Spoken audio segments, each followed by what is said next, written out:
Hi guys, this is me Shaukat from the channel Read with Shaukat. Today's video is of course a book review and a book recommendation.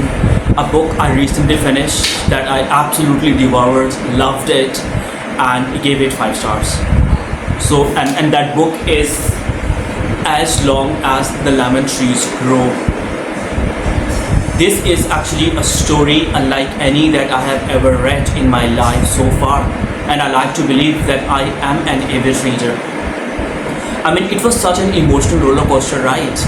I mean, this is a story about love, hope, possibility, and the choices you make when you are caught in a very dark situation.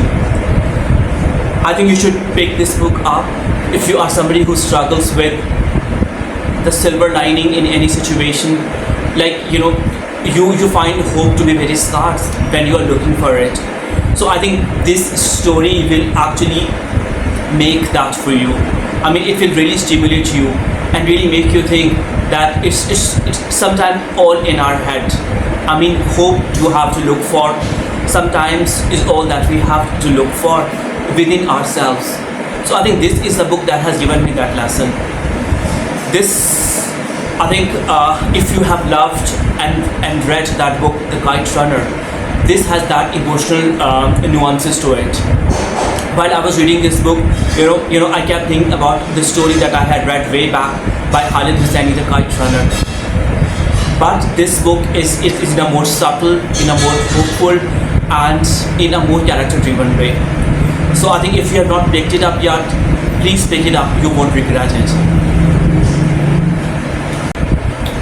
The story revolves around our main protagonist, Salama, who is a pharmacist, starting to be a pharmacist, but the war breaks out and then she has to stop her studies.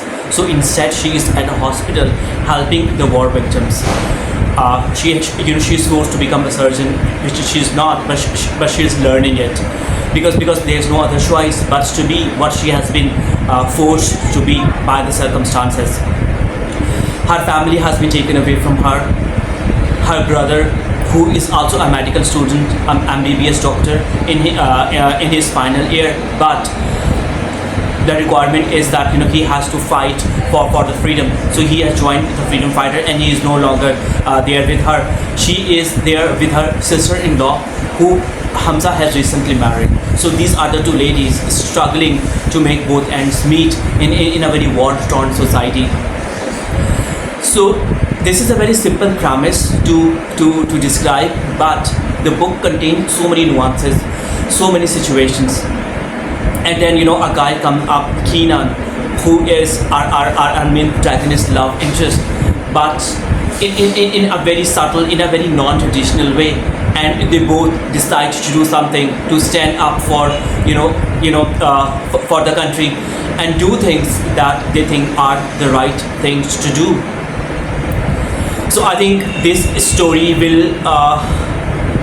is going to be emotionally charged, but in a positive way. It will make you question what war does to the people. I mean, the impact it leaves behind, not just physically, but in your mental and psychological effect. Because in this very book, there is a psychological paradigm that this main protagonist goes through called Khauf, which we call fear, and she has that psychological impact, and she imagines Khauf to be a physical thing, which comes to her and sometimes dictate the choices she has to make. She has to fight that. Plus, once she is presented a chance to leave the country, and she is hesitant because she is torn between wanting to do something for her future, but at the same time doing something for the country. So I think this book is so nuanced, is so subtle in a way that you will absolutely love it. I mean, this is a very non-traditional story, love story, not just for another human being, but for the country as well. So while I have, this is the first time I have annotated so much. I can even, story writing is so beautiful. If I can show you some of the examples, like for example, there is a quote on page number 118, and it says that I don't know who told you that leaving is the cowardly thing to do, but it is not. saving yourself from people who want to murder you isn't cowardly. Wow. And it came in a situation where it was just icing on the icing on the cake. And then there is another very important things,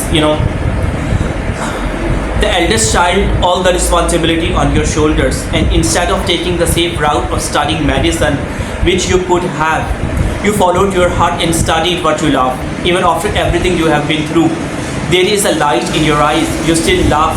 So I can only imagine how you were before. I would have felt self-conscious about how free-spirited you are. The main protagonist Salama is actually saying this to her love interest, who wanted to be a photographer, but due to this war situation, he gave up his hope to do something for his family. So I think, and this was just a couple of pointers that I've shared. This book is full of pearls of wisdom, nuances, emotional situations, which really take you back and really look at war and what it does in a very different, in a very subtle, and in a very positive way. So highly recommended it. Pick it up, read it whenever you can. You will love it.